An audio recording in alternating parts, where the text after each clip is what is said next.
How about that? You shouldn't chase me like that. Why not? Paddy. What about my father? All right for him. You must be joking. Come on, come on. Come on, move these now.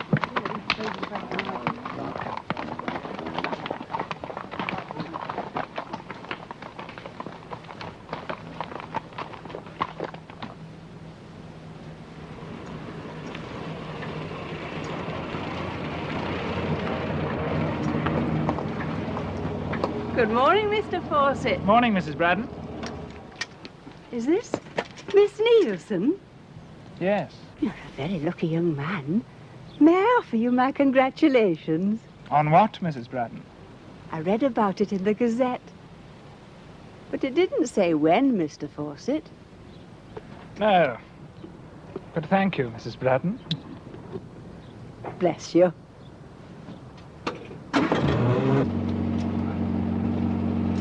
Goodbye, Mr. Fawcett. Goodbye, Miss Nielsen. Goodbye.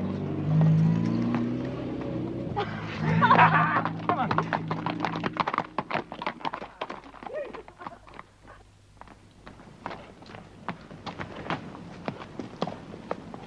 Morning, Fawcett.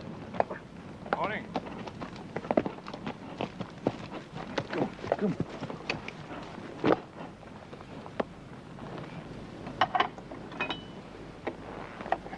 Come on. I just saw your son Paddy on the moor. Don't often see him on a horse. No. Oh, his Alvis looked a bit of a wreck when I saw it the other day. It was a damn silly thing to do. He has the luck of a cat. Well, I'm very pleased he wasn't hurt. Did he have a word with you? Just now? No. He seemed rather occupied. He's got an action against your newspaper. He should have told you. What kind of action? Well, in my day, we called it slander. Printed in a newspaper, I believe it's called libel. Well, when was this? Last week. I didn't see it myself till he pointed it out. Well, what did we say? A lot of tosh, mostly. But he's taken opinion. I'm sorry about it. Well, I'd like to see him. Put things right. Counsel says you can't. I'd keep it out of court and no more said. Well, if we have said something. You have. £50,000 worth, apparently. 50s? That's what counsel said. Sorry about it, Hadley. Paddy should have told you himself.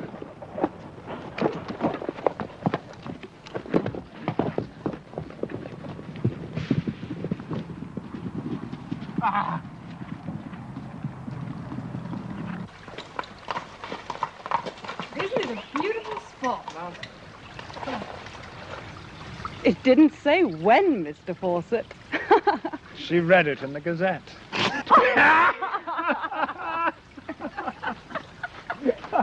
Come on. Come on. Come on. Well? Are you sure he said last week? Yes, but last week or any week, you should know. You read the proofs. I've checked every story, James. We didn't mention Paddy Fawcett. I'm always very careful when that young man's name is mentioned. Where is Walters? I phoned him. He's on his way. There's a lot of loose talk about libel, but it usually comes to nothing. Yeah, well, it isn't loose talk when they've taken counsel's opinion and agreed a sum in damages. But you're insured against For libel, James. £10,000, not 50. What the hell would we write about that lad? To write nothing at all would be safest. What does it cost to fight an action like this? Well, we shall have to notify the underwriters, but first let's be sure we have cause for an action. I can recall no mention of him, certainly not by name. But to fight a £50,000 action and lose and have the costs against you, about the same again, say, £80,000 in all? Damn that bloody newspaper. Who are Fawcett's solicitors? Braybrook and Miller. George Braybrook handles the Fawcett affair. Phone him. I could, but first I'll need to know what I'm going to talk to him Fawcett, about. an action against my paper. Now try. Oh, you're running ahead of it, James. Get George Braybrook, please. No, don't get him now, but I may wish to speak to him later. Well, about time. Come in. Well, did we mention Paddy Fawcett? Yes. The woman's page? Yes, Well, where is it? just there, 3 little paragraphs between a concert and a feminine touch.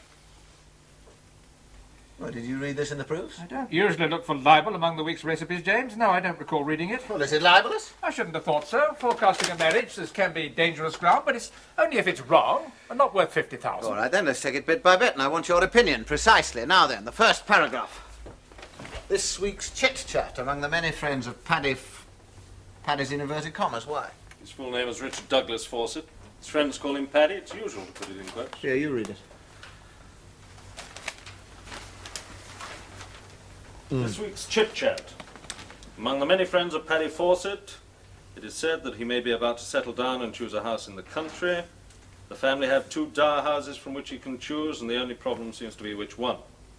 Well, is there anything in that? No, it's rather kind to say he's about to settle down. Is it accurate? Well, we say he's got many friends, as some who dispute it. Second paragraph. The lucky girl, say his friends, is from the south. 22-year-old Gwen Nielsen, daughter of airline pilot Captain Alan Nielsen. Paddy is 26 and a bit of a high flyer himself. We mentioned the girl's name. Well, that's not unusual in the story of a possible marriage. A bit of a high flyer? Reference to the airline pilot, as you say, that's harmless. Well, Paddy Fawcett has flown a private plane, it is said. Go on. Close friends say that it is quite a first-sight affair, always together, dancing, dining, Oh, for moonlit God's drives. sake. You have to print such rubbish. Rubbish is not actionable per se, James. We're here to test a light. Yes, well, it makes me sick, I'll tell you. Yes, and that isn't actionable either. Will you allow me to concentrate? Go on. From the beginning, since it makes you sick. Close friends say that it is quite a first-sight affair, always together, dancing, dining, moonlit drives, long weekends with mutual friends, and a trip to a fashion house in Paris. Their closest friends just can't wait, and they watch with keenest interest. I'll keep you in touch. Yes, well, it might have been better without that last paragraph, thank you. I can't say anything actionable. Their closest friends say, their closest friends watch with interest. There's nothing very final, a promise of further news. That's rather safe. Did you write this? Susan Jackson. She's one of the close friends, I presume. No, but she knows 1 or 2 of them. Of course, if it was untrue and if it was malicious... Well, Sue Jackson may be a lot of things, but she isn't malicious. But the facts are true. Yes, as far as they go, that is what his friends are talking about. Yes, well, I want you to find out exactly who these friends are, and I want to know where your reporter got that gossip. I'll ask. Is that all?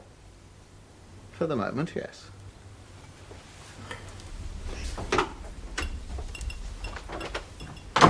You must try and relax, James. Fawcett has some strange ideas. You say he asked you to settle out of court? Yes. Oh, well, at best it may take only an apology and a few £100 to make amends. Look, I don't want an action at all. I pay $500 a year for libel insurance, and that covers £10,000, and then I've got to pay the first 10% myself. I can't afford it. Then there's the girl. Yeah. You were going to phone Braybrook. Oh, James. Get me George Braybrook, please. Now we know the strength of it, I think you should have another word with Douglas Fawcett. Well, I don't see what good that'll do. Cheers. Good afternoon. Toby Appleton here. Well, George, a small matter you can help me with. A matter of taking counsel's opinion, as I understand it. Fawcett and a possible action against the Gazette. No, Paddy Fawcett. No, I'm asking you, George. Oh, you don't? Oh, do you know who does? Oh, I'm sorry to have troubled you. He no longer handles Paddy Fawcett's affairs, and he doesn't say who does. And he was rather grim about it. You can't get stories like this if you go around saying who told you. Look, I don't care if you never get another story about him. I want to know where you got this stuff from. Someone very close to the Fawcetts. I wouldn't have said closest friends. I still want to know. Betty Strickland. The young Mrs. Strickland? Yes. Are you satisfied? Well, doesn't he like the way it's written? He doesn't like what it's going to cost him. Well, he wanted social gossip, and that is straight from the county stables. Yeah, smells like it. Do you know the girl? I've seen her. She's quite pretty. And they are always together. Or does she know about Paddy Fawcett? That's why it was interesting. I thought it should have been a news story. Well, I didn't. It seemed all right in the county notes. How much trouble. Maybe more than you're worth. So, you're going back to Mrs. Strickland and you're going to find out just how true this is. Do I mention the libel? Not unless you have to. But you do ask her if it was malicious. Malicious? Well, it's not a four-letter word. She'll know what it means. A pint, love, please. Spencer, isn't it? Paddy Fawcett, you remember. May I introduce my friend, Miss Nielsen, Mr. Spence? How do you do, Mr. Spence, love. Mr. Spence? And doesn't the name Nielsen mean anything to you? Slumming, Paddy? Prang the Alvis, didn't you hear? Hence the walk. Thought we'd pop in here, see how your paper was doing. Doing well, is it? Lots of cash? Paddy. I'm going to take a lot of money from it, aren't we, Gwen? I hope so, but first... What are you drinking, Miss Nielsen? Thank you. I'd like an Irish and tonic. An Irish and tonic. Please. And you? Gin. A large Irish and tonic here, and a large gin for Mr. Fawcett. Anything in it? Hmm? Anything in it? That's uncommonly kind of you. I'll have a little of Gwen's tonic. I'll need all of it. Then we'll have another tonic. I do wish you wouldn't take that silly drink. My life, my choice. Come. That, Paddy, is on expenses. And that is all you'll ever get out of the Gazette. I don't bank on it, Spencer. Anyway, here's to your health, and here's to a prosperous future for the Gazette. It'll need it. I might be your new boss. You're also a bit of a comic. Glad you think so. I'm here to look after my interests. And that isn't a joke, is it, Paddy? Well, you've been up to some funny tricks in the past, Paddy. Tell me about this one. You don't know? No. Oh, well, not to worry. We didn't expect you to know, or Walters to know. We don't blame you. But Hadley should have known.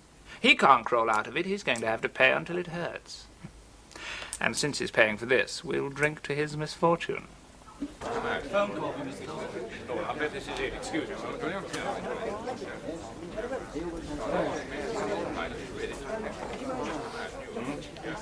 Douglas Fawcett here. Who? Oh, yes. Yes, she's still for sale. Oh, she was a jolly good hunter. When would you like to come over, tomorrow? All right, then the day after. I'll take her out if you like. I'll come with you. Yeah. Righto, 3 o'clock at the stables. I'll tell Davis to have her ready. Right? Till then. Good evening. Could I have a word with you? I've read that piece. I'm sorry my newspaper printed it. The style was a bit trashy. I take it was the style that gave offense. I don't give a damn about the style of your newspaper. On your own? You know, I don't see that it's as serious as you suggest. Even if they're not getting married. When did you leave the county, Hadley? 52. Then you must know. Have you spoken to Appleton? Yes. Then I suggest you have a word with your uncle, Colonel Chamberlain. All right. Now, look, I've said I'm sorry, but even if they're not getting married... I will not have it discussed in this club. See my son's legal advisers, keep it out of court, and don't talk about it. I'll hear what they have to say, yes. Now, look here, Hadley, I don't want this to become a personal issue. It's against your newspaper, not against you. Perhaps you'd care to join us for a drink. Not at the moment, thank you, no. As you wish. Well, I think I've sold that old hunter.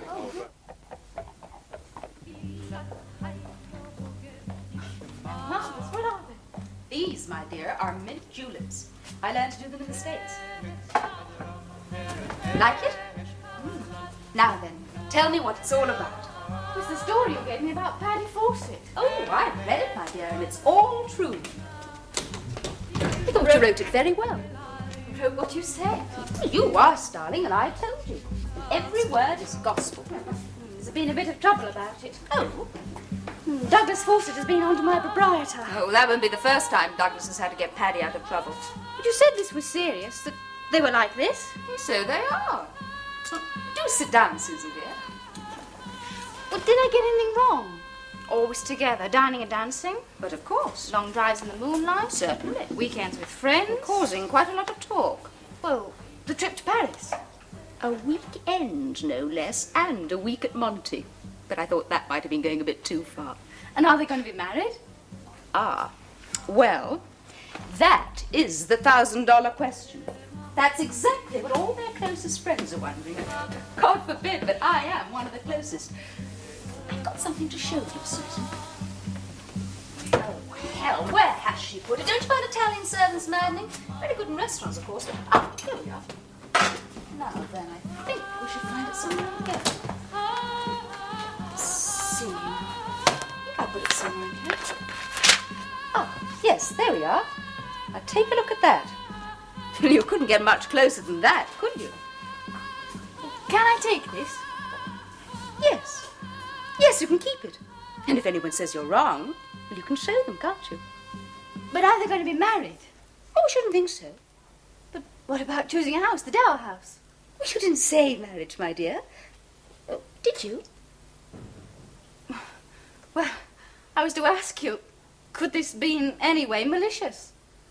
There is another word for what the article suggests, but it's not one I really like to use.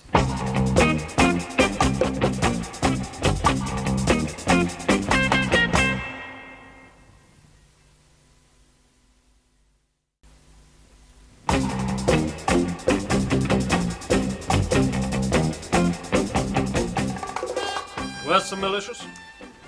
That's what she said. There's another word for it, but she wouldn't like to use it. What word? She wouldn't say. You've seen her before? Is that the girl? Yeah, that's her. There was something that Paddy said that struck me. He seemed to think that the name Nielsen should mean something. All right, let's take it from there. Her father is an airline pilot, Captain Alan Nielsen. It means nothing to me. Is he a hero or something? And the girl, is she married already? Well, she wasn't wearing a wedding ring. Have you seen her before? Nope. Or a picture of her? Model, pop star, films? I think she's a tart. Yeah, that's possible. She's been in that sort of trouble before. Well, come on, love. What else did she say? She sought you out and she sold you this. She didn't. I heard that Paddy Fawcett was going steady. I went to her and asked. You went to her? Well, yes. Well, as far as I'm concerned, the whole lot of them are absolute. I know Douglas Fawcett's a bit of a rogue, but I think you're making too much of it. You mustn't make it personal. Well, yes. He's made a family affair of it. He said speak to you. I can't think why, unless I could advise you not to cross him. He's got a lot of influence. What do you say, Toby? Keep his name out of it. Settle out of court. He'd expect that from you. Well, he's not going to get it. I'm not that easily influenced. Douglas has had his troubles. Yes. Paddy. Paddy got mixed up with one or two foreign girls. His father had to buy them off. Cost him a bit. And now he expects me to buy one off? You published the story. We have to pay for our mistakes. It's more serious than that, you know, James, buying off a girl. How often's this young man been in this kind of trouble? All the time. They weren't always outsiders. There was one of the local girls, Colville. Later she married Jim Strickland. Well, that's the girl. It was his Mrs. Strickland who gave us this story. Quite likely. They're very close to the Fawcetts. Well, what happened? 11-4. What happened? Well, it was a year or two ago. Same old story. The father had to foot the bill. Now, judging from the sum named, he wants to get him off his hands. Well, at my expense, if that's it, I'll fight it. You said you couldn't afford to. I can't afford not to. Remember, I'm on the bench. I don't want the family involved in a scandal. I don't know that it is a scandal. That price it must be. Look, Uncle, Fawcett said speak to you that you'd know about it. Well, tell us. Now, not very much to tell. It seems that Paddy's just a chip off the old block. That's why Douglas protects him. Julia wasn't his first wife. She was his second wife, you know. Yeah, I didn't. Seems his first wife couldn't stand him. She pulled out and ran off. Quite a scandal. About the end of the war. Your aunt will remember it. Oh, what will I remember? Put it down here, Joan, please. Oh, just a moment, dear. Thank you, Joan. Douglas Fawcett, that first wife of his, ran away, didn't she? Yes, Robert. A black, white, or with cream, Mr. Appleton. Cream, thank you. What do you remember about it? Oh, is that what you've been talking about? I thought it was business. James wants to know. Sugar... Well, why, James? Well, he's had a bit of trouble with Douglas. He just wants to know. About his first wife? Well, about his troubles, yes. Well, if she was one of the Johnson girls, perhaps you wouldn't remember her. Mary Johnson, rather pretty. Yours is black as usual, isn't it, dear? It was early in the war, a services wedding. And it wasn't her fault, Robert. It wouldn't have lasted anyway. Wartime weddings were always rather hasty, I thought. Black for me too, please. So she ran off? Oh, that was some years later.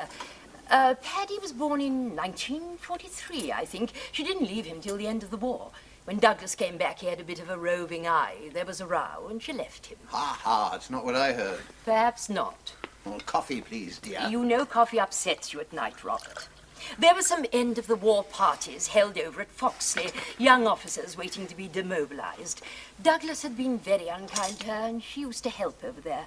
There was an affair with a young officer, row with her husband, and she left him. Well, from what I heard, Martha, she was just a little bit pregnant. That's what the row was about. Well, they did get married, dear. There was a divorce, some scandal about her having a baby, and it had to be rushed, that was all. And Douglas Fawcett married again. For my money, she got the best of the bargain. Handsome young fella, fine war record, DSO, DFC. You couldn't blame her. He was a Squadron Leader Nielsen. Mrs. Chamberlain? That young man, was his name by any chance Alan Nielsen? Yes, that's right, Alan Nielsen. If Gwen Nielsen's Alan's daughter, that makes her and Paddy... Paddy Fawcett and his half-sister. They can't marry. I had no idea. I knew nothing about it. How long have you known about it? Yes, well, thanks for warning me. Yes. Goodbye. Our favourite lawyer, Toby Appleton. Now we know. What do we know? That word that your friend Mrs. Strickland didn't want to use. If you'd like to go and cut her throat, I'll give you a knife. Gwen Nielsen and Paddy Fawcett share the same mother. A divorce from this revered county. She's his half-sister. She put you right in it, love. And to make matters worse, she gave you this to show around. She's a thoroughgoing bitch. But it was she who said all this to me. That his friends were talking, isn't she liable? No, it's a matter for the pursuer. We published it. How was I to know, did you? Well, we weren't expected to know, but ignorance is no defence. Seems Hadley should have known. His family knew. Why do it to us? Why not one of the dailies? That's where the money is. Hadley's got quite enough to satisfy the Fawcetts. I didn't mention marriage. Oh, and that's just about the worst part of it. Seems we were very careful not to use that word. Oh, what did we say? Dining together, dancing together, moonlit drives, long weekend. Well, there's no harm in him dancing with his half-sister. Moonlit drives, escorting her to Paris. Now here's the crunch. We supply an implication. It is quite a first-sight affair. Now, what does that mean? Love at first sight. Yeah, and then the moonlit drives and the trip to Paris. Paddy Fawcett has us right against the wall. Do you think it was put up? Well, it doesn't matter. The insinuation is ours. We can't defend it. We can't even put in a disclaimer. That'd make it worse. Tomorrow, you're going back to see Mrs. Strickland. Should I? Well, it's likely that she'll continue saying what she told us was accurate. So, you ask her where the meetings were held. Will that help? It'll help my peace of mind. I passed it. At least I'll be able to say I checked the facts. Do you want to take a knife? I always use a hat pin. If you tried to defend such a libel, the damages in court might be penal, especially for a newspaper. An action to settle out of court for £50,000 will be considered reasonable. But he's a young gigolo. Knowing his reputation makes your position worse. You're supposed to read these proofs and keep me out of trouble. That is not quite accurate. I am retained to read the proofs and to indicate any item that may be actionable. It is not the practice to scrutinize recipes, knitting patterns, fashion notes, beauty hints, or the general contents of the woman's page, or for that matter, sports fixtures, league tables, market prices, or anything of that sort. These are for your proofreaders. Yeah, did you read these proofs? No, I did not. Would you have passed them? No. Not for the reason I now know. I wasn't aware of it. But I would have advised on that last paragraph, which happens to contain the libel. Well, did you get them? Were they sent to you? As I understand it, they were sent with the rest of the woman's pay. Well, in future, will you read all the proofs, please? I think we should concern ourselves with the present, James. Who's Fawcett's solicitor? James Burgess. Do you know him? As a colleague, he's not the sort of lawyer I wish to know. Have you spoken to him? Yes. He's going to write to me today suggesting a date for meeting.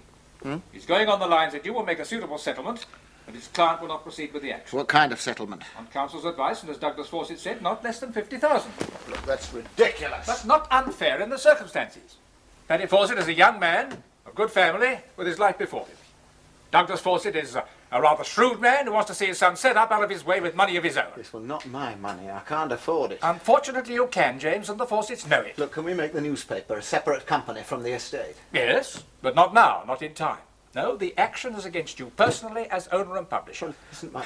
Burgess made that point quite clear. Look, is my innocence of any value? I mean, I didn't know. How could I possibly know that it was malicious? Your family knew, James. It was matter quite widely known in the county.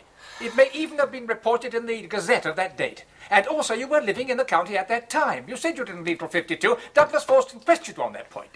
You know you're paid to advise me, not lecture me. For God's sake, I know what sort of trouble I'm in.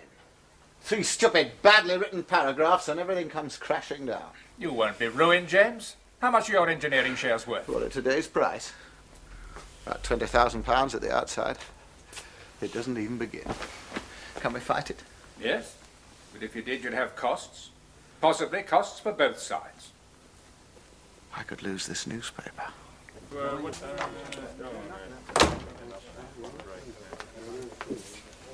Hey, Dolly. Of. Walters? Fawcett. Did Spence tell you that I pop in to keep an eye on things? Yes. What are you having? Whiskey? Large whiskey. For Mr. Walters, please. I gather you now know what you did. Yes. Not nice, was it? Unchristian. You don't seem bothered. Does it amuse you? Amuse me? No. I was very upset about it. Weren't we, Gwen? Very. Until that nice QC told us how much it was worth. But not to worry, I'm not going to take you for any of it. That's very thoughtful of you. I'm going to keep it with you. I'm told you're a very good editor. Why should that worry you? Because your boss doesn't have much ready cash. Might have to sell a few bits. I might need someone to run a newspaper. Yes. I hear you crash your Aldous. Yes. Does it amuse you? Coming back from eating the QC, you know, counting the money, not paying attention. But what's on Elvis? Well, if you sued me, you could have my bicycle. I think we'd get along. It's Hadley I'm after. I'd have to sell something. Of course, the newspaper's all right. But I think I'd rather have the estate. It's a nice little place, quite close to ours. Good shooting, good country. You'd have no choice, Paddy. Damages are in cash. Yeah, it's Hadley who can't choose. My man says if we took it to court, got a nice old Christian judge, he'd have the hide off Hadley. Hide and hoof. I won't, I'll be kinder. I'll just say I'll settle for this or for that. He has no choice. Hadley isn't such an easy touch. We'll see. And then, there's my sister. Half sister. I think I'll have the estate. Hadley's place. Compact, 2 farms, good land. Joins yours, doesn't it? Suit Paddy. Excellent position. Yes. Is it on the market? Not yet. Oh. Thinking of buying it? Depends on what you give me for the mare.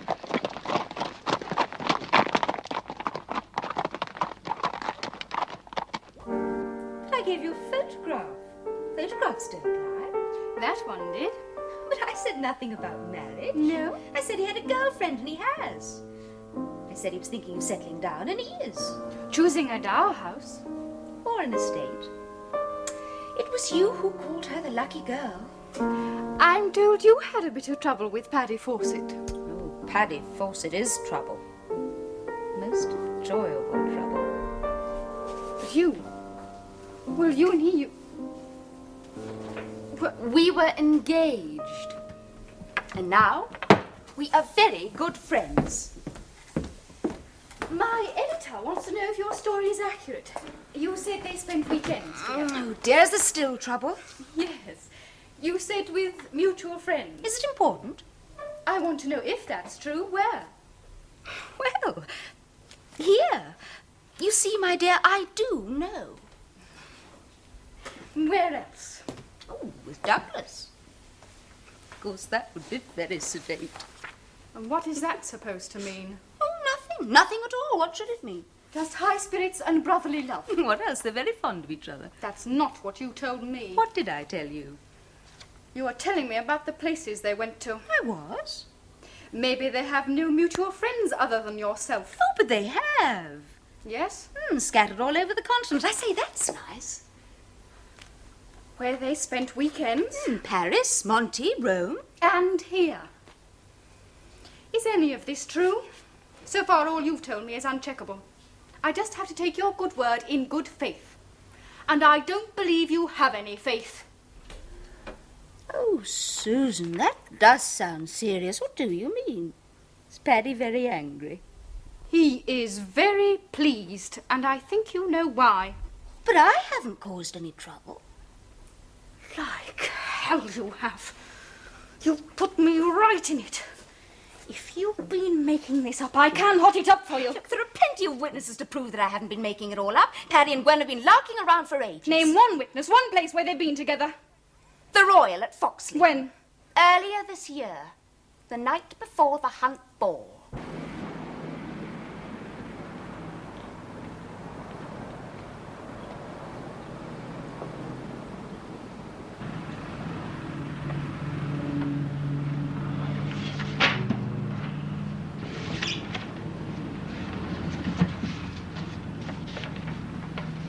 Yes, sir. Can I help you? Just to look at your register, February 19th, 20th. Just like that? No. Just one name. What name? Fawcett. Check that he stayed here. I'm still not allowed to say. Are you a detective? No. How would you like it this afternoon? Where's your day off and where do you drink? I'm off tomorrow afternoon, sir. I drink at Bowling Club, Flatley Lane, Crown Bowls. And if it's raining? Same place. Snooker. What do I ask for? Ken. Just ask for Ken.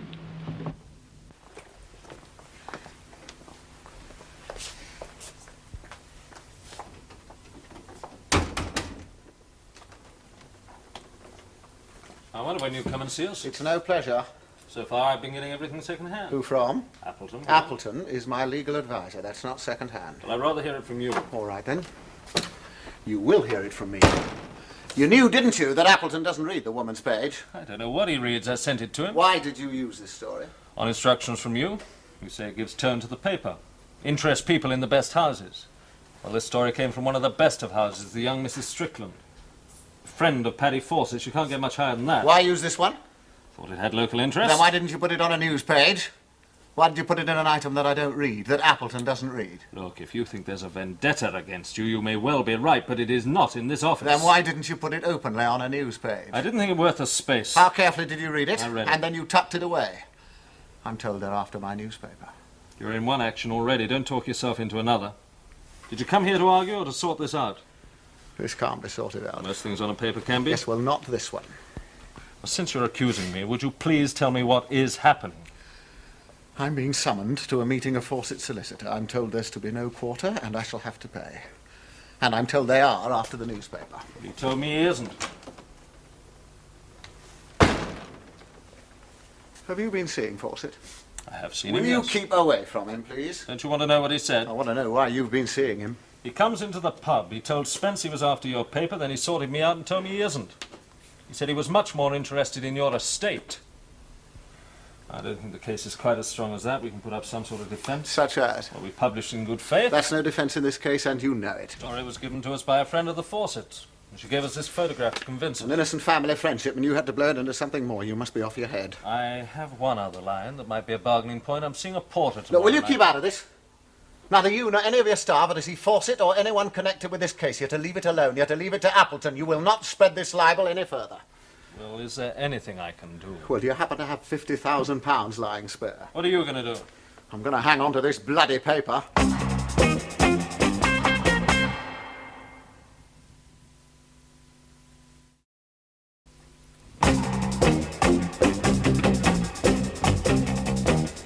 I'm insured for 10,000, and the shareholding should be worth 20,000 sold as a block. Well, that leaves £20,000 to raise, or the offer of it. Don't look at me. I could manage a few thousands if that'd help. Aunt Martha? You could try. I'm sure she'd buy your shares. It's no good her buying the shares. I want her help to scrape up the rest of it. You can't do that. The shares are a family holding. You can't sell outside the family. You'd lose your directorship, you mean? If you must put it like that. Yes, your aunt wouldn't like it. We'll all just have to like it. It's the only way I can get clear. I'm selling the shareholding, and I'm relying on Martha. You are her heir, James. She wouldn't like you to sell. Those shares came from her brother, your father. Would you know anybody else who's likely to stand me in for £20,000? You could make the newspaper a company. You could sell that, or part of it. No, I'm keeping the newspaper. I just have to raise £20,000 on the estate. A mortgage? Your father would be shocked. How long have you had the estate? 6 months. And now it's going to be in mortgage. You know, your grandfather brought that estate. He treasured it. Your father nurtured it. He planted the trees, modernized the farms for you and your sons. And already you're thinking of mortgaging it. It's death, James. They never come back. Yes, well, that's my problem, and I'll deal with it. The Fawcetts aren't getting it. There's a much better way to deal with it. Yeah. Sell the shares to your aunt. Keep them in the family. They'll come back to you in her will or sooner. And on top of that, we could let you have £10,000. You could raise the rest from the newspaper. No. Well, it'll get you into trouble again. I wouldn't keep it. I'm keeping the newspaper because I need it. How do you suggest doing it? Selling the shareholding. To your aunt? All right, if I can have the £10,000 on loan. I'll get the rest from the estate, and I'll make those Fawcetts pay for every penny of it. You know, James, I've been on the bench for a good many years, and I've learnt one thing, and it's this. We have to pay for our mistakes, but we must learn to pay for them without rancour. And I've learnt one thing too, Uncle. And that's that a newspaper owner shouldn't try to be a gentleman. I don't think you ever were. And being well-bred nowadays is so rare that it's bound to involve a certain amount of inbreeding. That sort of remark in present company is particularly... ill-bred? Yes, and as a bon mot, it's worthy of a facetious undergraduate. Oh, my dear Betty, before we turn this into a slanging match, may I remind you that I'm here at your kind and urgent invitation, and so far have been offered a sniff of no kind of friendly spirit whatsoever. Paddy, darling, do stop trying to talk like the Admirable Crichton. I'd love an Irish and tonic. I suppose you know that girl from the local rag's been here? Yes. Twice. So, that's good. Means they're all churned up. Well, why should they be churned up? We don't want that little paper, do we? You said we wanted the estate and that when you got it... Yes, I know. You're so Why rude. send that twit of a girl? I would have thought Walters at least. Because she was the one who came here for the story in the first place. Yes, I know we arranged that then, but I would have thought that by now... Follow up your own story. Something to do with professional etiquette, I suppose. It isn't the medical profession, darling, and I don't suppose there is any etiquette in the rag trade. That's clothes. You know what I mean. Why are you so upset? What did she say? Nothing in particular. She just made some rather vague threats about making it hot for me if I deliberately lied. But my darling Betty, you invariably speak the absolute truth, if not all of it. Look, Paddy, when this thing started, you promised me there was going to be a lot of money for old rope. Or to use your more puerile expression, a lot of dough for a few acid drops. Still is. Now, what did you say to her? Well, I told her she could check on anything I'd said, and that a lot of people had seen you together. Now, what's there to worry about then? We're very fond of each other. Nothing wrong in that. Where did you tell her to check? The Royal at Foxley, for one. What happened there? You got stoned and had to leave. Oh, yes. Well, that was ages ago. Don't worry, love. No harm done. As I said, I'm not a friend of Mr. Fawcett's, but I know him. Just want to know what happened at the hotel. Now I would.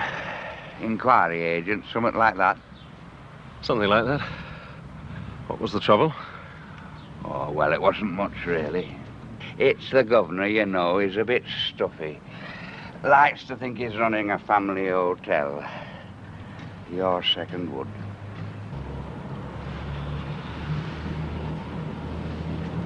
But no nonsense. Any number of Mr. and Mrs. Smiths, you know, Joneses, you name them.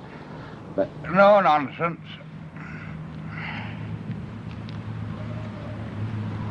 It's not worth paying for. I'm listening. Is it divorce? No, nothing like that. Ah, well, it's just as well. It wouldn't have helped you. I'm two up.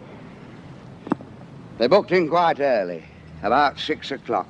Separate rooms, of course. Well behaved. My Jack. You could see they were spoiled. Loading it a bit with the stuff. Had a drink in the bar. Then they went for a drive. Well, they got back about 10, a bit high. More like high-spirited, you know, laughing. They went down into the cocktail bar, started knocking them back. Wanting to treat all the customers. Forcing it like yours. I know. Ah, well, the governor, he doesn't like that. Not if you're forcing it. Likes it nice and quiet. Mustn't upset the customers, you know. Ah, well, we thought we had a right pair on our hands. But you get them from time to time. You have to put up with them, within reason. Well, the guests started to leave, but they stayed on. Kept the staff up late. We are guests, we have our rights. A bit of horseplay, like. That's close. There's nothing in it, really. Still listening? You would. The governor was tipped off, so he came on down to keep an eye. They went out to the reception, packing it in like, seeing as how the manager had come down. There was a bit of horseplay at the desk with the room keys. They were switching them round. He was doing it, pretending to get them mixed up. Well, the governor won't have that. It's a family hotel. Boy and girl kidding around with bedroom keys was too much for him, so he called Mr. Fawcett over, asked him to leave. That's 1 to you. That's 2-1. The girl can stay, but he must go. Was there a fuss? No. Your Jack. He didn't seem to mind. He wanted to shake hands with the manager. He even shook hands with me. Now I would. He went out, jumped into his car and drove off. Drink? Well, he had a bit of a load. Is that what it's all about? Was he pinched? That was a bit wild. It wasn't our fault, the manager asking him to leave. He didn't complain. He just went. It isn't that. Doesn't seem very important. Ordering him out? Yeah. It happens. Your turn. Why did you want to know?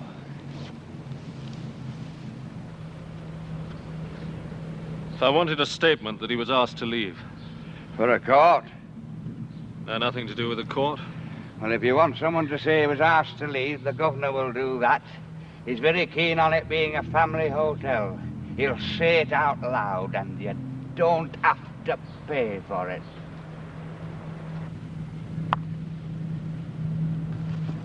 What was the girl's name? Miss Nielsen. And the manager was a Mr. Paul, I believe. That's right.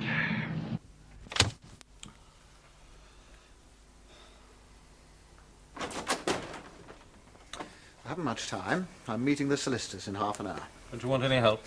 I need all the help I can get, but I'll manage, thank you. And I'll keep this paper. Do you want something to bargain with? And what can you offer? A statement from a hotel porter. Royal Hotel Foxley. Will be confirmed by the manager and Mr. Paul. Its value is that it doesn't persist with the libel, and it does show that they were larking around, causing trouble, having some sort of fun with people. You should show it to Appleton. Could he do anything with it? I'll give him a chance. He's brighter than you think. Secondly, if you add to it the fact that the story came from a friend of the Fawcetts, and thirdly, a photograph from the same source. It isn't much, but at least it'll be a private meeting, not a court. They want to keep it out of court. I'd hit them with all three, and then ask why. At least it'll give Appleton something to lead with. Frank Walters sent this. It was supplied by Mrs. Strickland to confirm the story. Yeah, dangerous dreams. I don't think it'll help. What, with that report? It'll depend what Burgess is coming to tell us and also on how we can use it.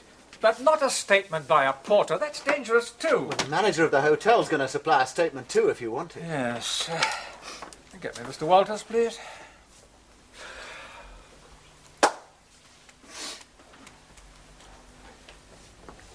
Well, can you use it? Oh, Appleton here. Frank, About this statement by the hotel porter, are you sure the manager will confirm it? But it must be a statement by the manager and no one else. Thank you. Well, can you use it? It'll depend upon what Burgess has been told. It may be something to bargain with. We will see how it can be used.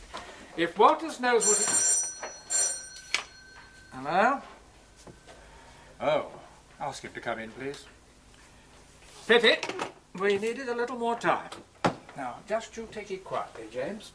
Don't answer unless I ask the question. Let me make the running. Mr. Burgess, please come in. Mr. Appleton. My client, Mr. Hadley. Mr. Hadley. Mr. Burgess represents Mr. Fawcett. A glass of sherry wine, Mr. Burgess? No, thank you. Then, if you will very kindly sit here.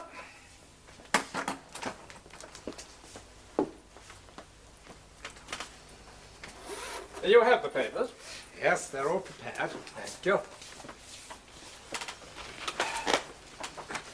I've had a talk with my client. We have some sort of answer, or at least explanation. It's a very nasty libel, Mr. Appleton. What answer could there be? Yes, yes, indeed. Most unfortunate. Now, my client referred to in your article as Paddy Fawcett. Yes, we know about that, Mr. Burgess. We are not denying publishing it. We could come to the matter of damages. As you wish. As you now know, by the very nature of this libel, my client is denied the usual satisfaction of a published apology. However it was phrased, it would tend to repeat the mischief. We therefore ask that there be no further reference to the libel. In these circumstances, counsel has advised that damages be sought in the sum of £50,000. It is a large sum. It's a scandalous libel. An association between a boy and his half-sister. In court we would ask for more. Yes, we differ on one small point, Mr. Burgess. Surely my client should be allowed to make a disclaimer, at least to say he was not aware of the circumstances. In view of the relationship, I'm afraid we couldn't allow that. Particularly in view of the special relationship. My client ought to be allowed to state it was an honest mistake, made in innocence, and that the implication was in fact preposterous. It may be preposterous, but it was also scandalous, and it may have been malicious. As I understand it, your client had reason to know of this relationship. And it may be that he did. Will you take my word for it that he did not? I'm here to reach a settlement with you. Mr. Hadley is the owner of the newspaper, not the editor. I notice the action is against him alone. The newspaper is not owned by a company. It is owned by Mr. Hadley. Yes. Have you seen this photograph? It was supplied by a Mrs. Strickland, who I believe is a close friend of your client. Our answer is that the libel originated with her. We would consider calling her as a witness, by subpoena if necessary. Do I understand you intend to fight this? If necessary, if we are denied the opportunity of asking certain questions. About this? The court might decide you were misusing it. It may be that we are being misused, Mr. Burgess, and we have a right to ask if this is so. I have a statement by the manager of a hotel. Now, we are admitting a mistake. We will withdraw all these unfortunate misunderstandings. We are prepared to do what we can in damages to put it right. But we want to know why the manager of an hotel, and an experienced manager, was also deceived by your client, to the extent that he withdrew a bedroom key from Paddy Fawcett and ordered him from the hotel. And that key was for the bedroom of Miss Nielsen.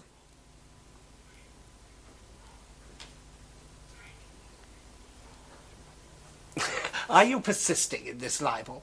No, but we think it is a question that must be asked. Why your client behaved in this way, and whether he wished a wrong conclusion to be drawn. It occurs to us that if the hotel manager had made this conclusion and spoken it, it would have been actionable. Was your client looking for an action? We must ask. May I see the statement? When we have taken counsel's opinion on it, and also on the fact that it was supplied by your client's close friend. And we shall also want to know how she came to be supplied with this photograph, apparently taken abroad somewhere. You're taking it to court? Subject to our counsel's opinion, and if we must. But we would much prefer to accede to your client's request to settle out of court, and I'm sure he would prefer it too. Now, will you tell him of our offer? What damages do you offer? £2,000, and we think that is generous. I must put it to my client. Yes. Tell him about the hotel manager and Mrs. Strickland, and we will accept it as a prank. 2,000. And that settlement must include the girl. I would have thought that a more generous offer. Good day, Mr. Burgess. Mr. Appleton. Will he accept? Yes, it was easy to see our information was quite new to him, and counsel never like to have facts in the case withheld from them. I want a drink. Of course, James. Worry about it? Pour me a glass of my sherry wine. I've just saved your estate.